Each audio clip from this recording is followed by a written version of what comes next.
Hey everybody, today I am planting up my very first containers of the season, and I'm starting out hot. And by hot, I mean plants that like the heat. And I'm also going to focus a little bit on those that can handle drought. That's because I had ordered in these Calylophus. This is called Ladybird Sunglow, also called a Texas Primrose.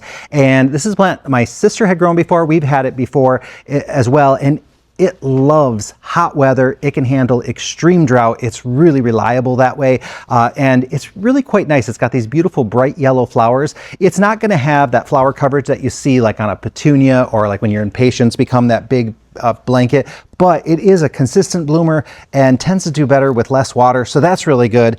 And I was kind of thinking when I first got these, I thought, oh, I want to plant it with this blew my mind extra large Evolvulus, but right now I'm thinking, you know what, let's think about drought tolerant. This plant can handle extreme heat, but it's not necessarily super drought tolerant. It likes kind of more regular water. So for us here in Michigan, and trust me, I know, us here in Michigan, we do not know heat, we do not know drought, but we do have good temperatures, nice warm temperatures as well. And so I was thinking of plants that I knew would do well with this. And for us, Scaevola is such a great like drought tolerant plant. You can let this thing dry completely out. It can look all wilted and ready to die, and you give it water and it resurrects and looks great. So this one here is one of my favorite varieties. It's called Surdiva Fashion Pink. And the pink color on this one is really quite nice. It's a really much darker pink than a lot of other Scaevolas. So I was kind of thinking I'd put 3 of those in here. And then I was also looking at some other plants, and I'm kind of debating what else to put in there, because when it comes to heat and drought, a lot of times your sedums are going to do really well. So this is a lemon coral sedum. I love this one because it creates just this big giant kind of carpet, you know, falling over the edge. It almost creates its own little kind of curtain or blanket kind of going over. And so this is a really great one. But also another kind of more succulent type one is the trailing Mezoo, and also called a Dorotheanthus. And this one has those nice thick supple succulent leaves. It does get a little red flower on it, not a real big flower or anything like that. So this is a nice one too. But I think with all this yellow and brightness and this pink, I'm feeling like maybe I'll just tuck in some lemon coral sedum as well. That's probably plenty for this container. I'm thinking it is anyway. I also was considering this though too. This is a, what do they call it? A Chrysocephalum. This one's called Desert Flame.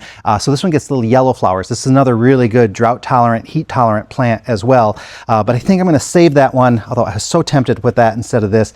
It's so hard to make a decision, isn't it? But I think this is what I'm going to plant up here. And then, so this will be the first ones that I do. Now I just got to figure out like where's the best place to put everything. I think I might, oh, this is tricky. Maybe I'll put one Scaevola back, these here. I could go something like this. Now, what do I want to do? This is hard. Don't you guys think? Maybe I'll just put these at the end and do the rest of these kind of tucked in like this. We'll give it a try. Let me get it started. I'll start in the middle because a lot of times that makes it a little easier. And I am going to put this Surdiva Scaevola here. This Scaevola, it's not quite as big as some of the varieties that are out there, but it gets a decent size. And Scaevola is another one of those that can be a little bit of a late starter. So don't be surprised if, you know, early in the season you're kind of like, it doesn't seem to be doing too much. Now, these are those Eco Grande pots. You can go ahead and like plant this with it, or you can pop these off and just stick them in like this. I don't think I'm going to do that, especially, so people have mentioned too that these pots are a little bit tricky to get used to using. They have redesigned it from the original so that there's a lot more space down here. It's a lot easier to get the plants out. The original was like kind of tough. I have heard some people say that, and I 100% agree. So let's get this. Okay.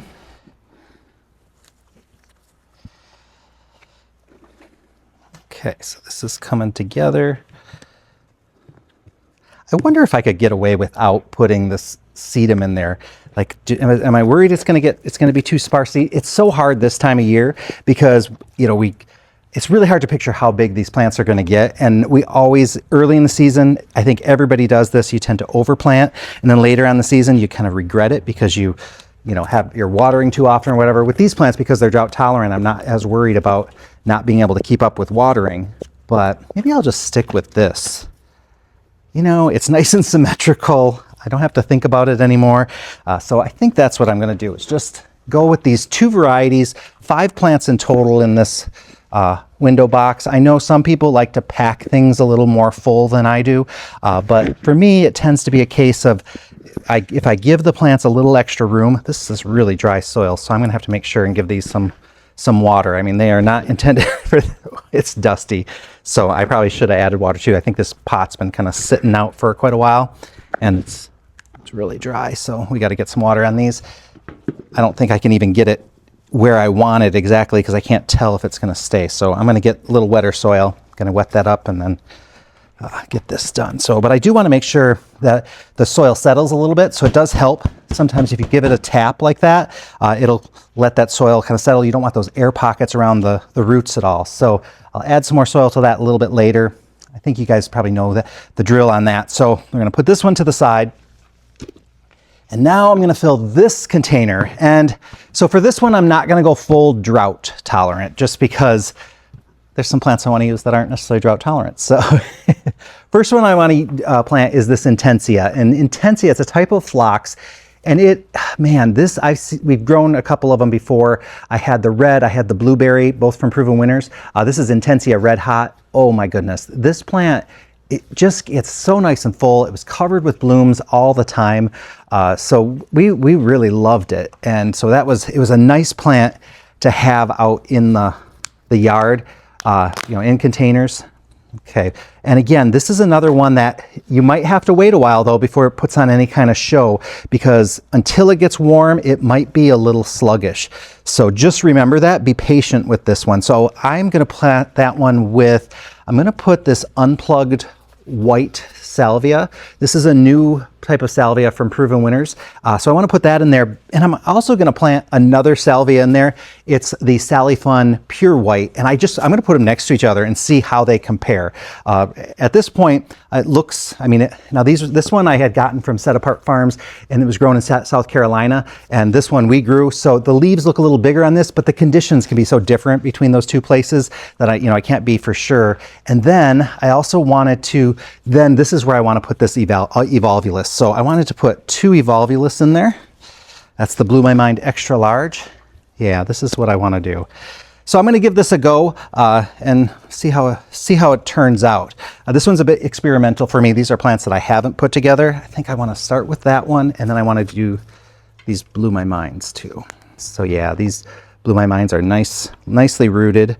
I had gotten a message from Heidi from Garden Crossing. She had seen my video, my unboxing video, and so she had answered some of the questions I had in the video, and one of them was that they used to, like we used to, have trouble growing this plant, and they've kind of invested in special lighting, extra lighting, supplemental lighting to help these plants get ahead. Because here in Michigan, we're pretty far north. We don't get quite the sunlight that these plants really like to have.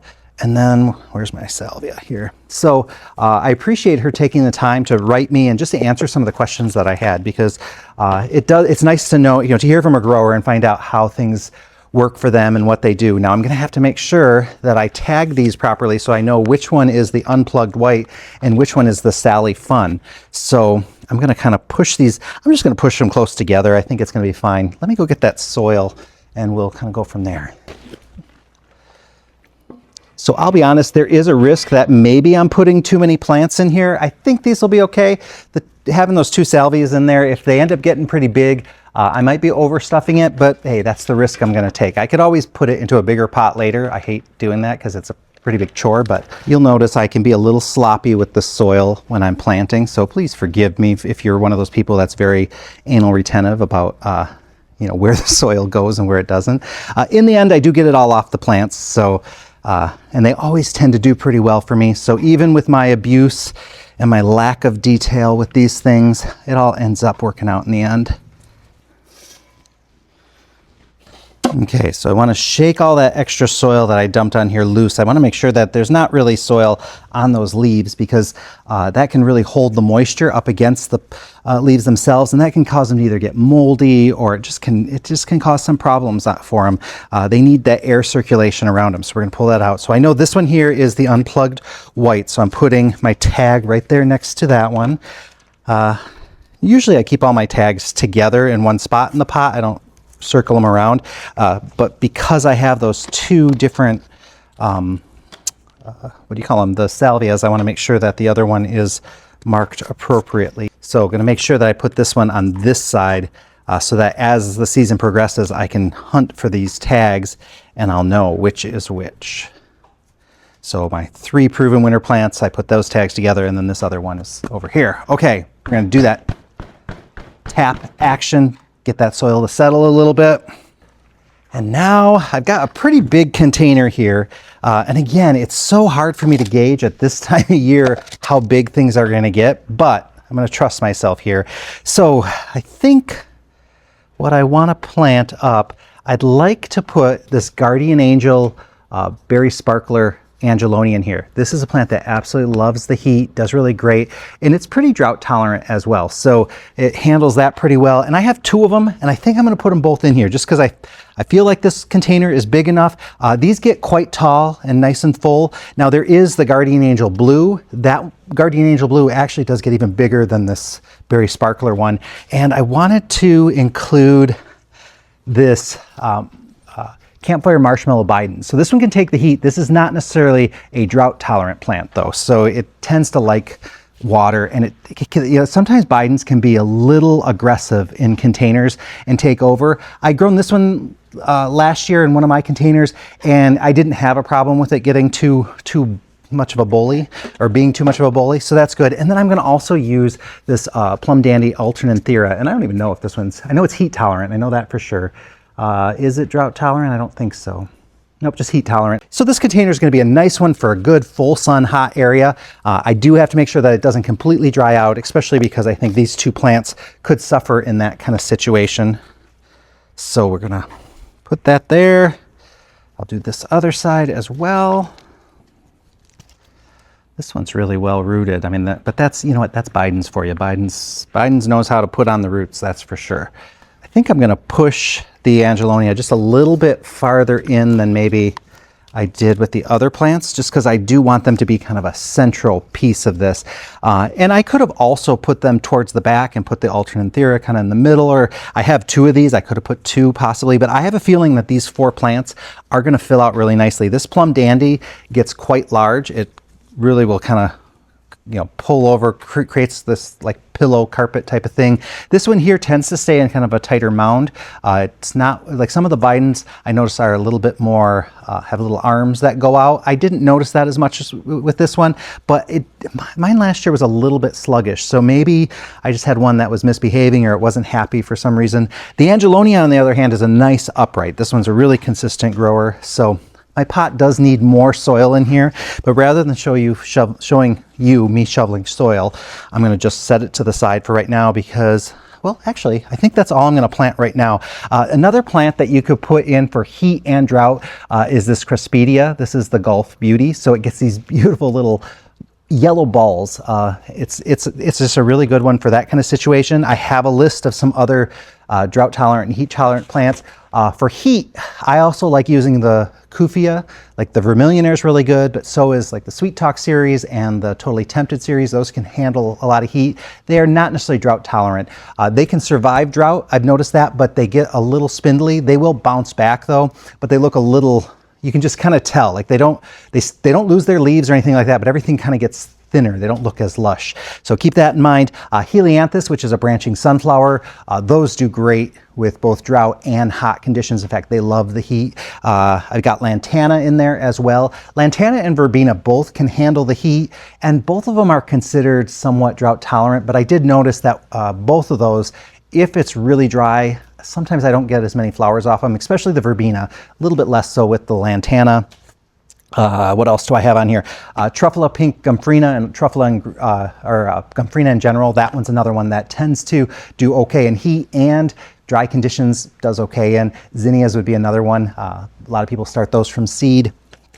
Portulaca is another kind of succulent-like one, like the Sedums. So that's one does really great, both hot and dry, handles it no problem. In fact, if you have a really hot, dry spot, that's usually the one that I'd recommend first, just because it's so easy. It's a low maintenance one. You don't have to think about it. In fact, most of these drought tolerant ones are pretty low maintenance. They don't need much trimming. They don't need much fertilizer. I mean, I would still recommend fertilizing them on a regular schedule, but you're watering them a lot less, so they're going to take up less fertilizer. So that works out okay. Dichondra Silver Falls, so that's a nice one. What else do I have on here? The licorice plant, that's usually a trailing one, usually has that silvery foliage as well. Euphorbia is considered drought tolerant as well. I haven't pushed it to the limit though. Like, I've had it in really hot sun, so I know it handles hot sun, but I haven't tested it with like low water conditions just because I've never planted with something like that. And you know, here in Michigan, we get pretty lucky because even our begonias can be very drought tolerant. However, they're not usually drought tolerant and heat and sun tolerant. So if you're gonna kind of resist or hold back water for a begonia, they can't really be taken in the full hot sun because they will start to crisp up. But if you have it in a shady spot and you go without watering for long periods of time, they're usually really good about that. So people who have cottages or places that maybe they only get to on weekends and that type of thing, begonias can be a really good option if they're in the shade because you can water them when you're there and they usually can hold up pretty well until you get back. Another favorite of mine is Senecio Angel Wings, and that is another kind of succulent one. Beautiful white foliage on that, kind of a powdery leaf. Really very, very nice. So I made it through the first container of the season. I've got lots more coming, so I appreciate you guys watching this. I will keep you posted on how these plants do, how these containers are doing as the season goes on. These heat-loving plants, though, realize that here in Michigan, they don't really start taking off until we start getting our warmer nights, and we don't really get that until later in June. Remember, we still could get frost, you know, mid to late May.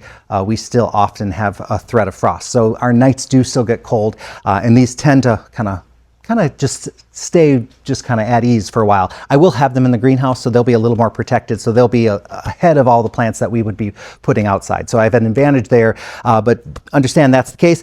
Anyway, I will see you guys all in the next video. I want you to comment though and tell me what plants you grow for hot areas, for drought areas where you don't get much water, which ones do the best for you, and especially if you're in an area, you know, let me know your geographic area, because for people who are in the really hot areas, I think you might have a little different experience than the rest of us. And hey, I figure if it can handle your drought, it can probably handle ours. The only thing is sometimes those really drought tolerant plants don't like a lot of water, and sometimes people overwater, so that can be a problem. So if you have a really drought tolerant plant, make sure you're paying attention to it and watch to make sure that you're not overwatering. So talk to you guys all soon.